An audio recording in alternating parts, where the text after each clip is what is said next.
Weh waang fi. Aden kasaden nabi kang ni fi. Ndak di kampung ndak di siko fi. Tak ada orang itu dong guys.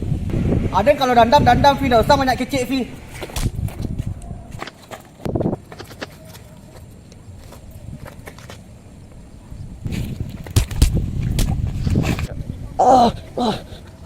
Lah guys.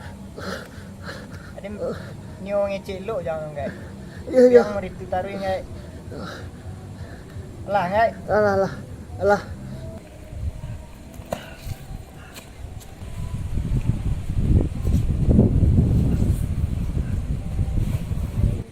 Nah guys. Sekarang lemong sekung guys. Biru tahun nang. Biru tahun nak duit subuh aja nak lemong sekung nak nampak. Kok dari dulu deh sebuah jangan wah. Jo ari dan jadian jangan mah. Alah guys. Tak pernah lu dan manggap ang musuh guys. Pesan paci dia orang guys sebelum mimpai.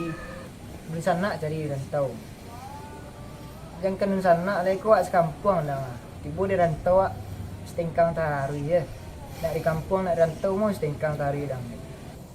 Ayo ndak bau bare be.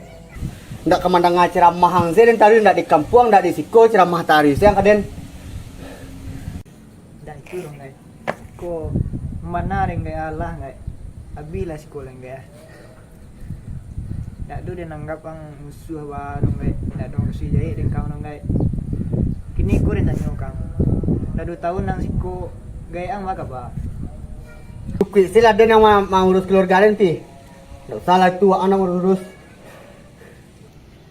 Bukan mengadu urusan ang guys. Tapi ko serius guys. Babana urusan wak di rantau, babana di rantau.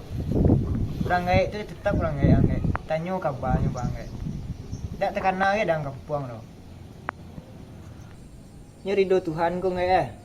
Ridho Tuhan ku dari orang guys. Ridho Allahu fi ridho walidain.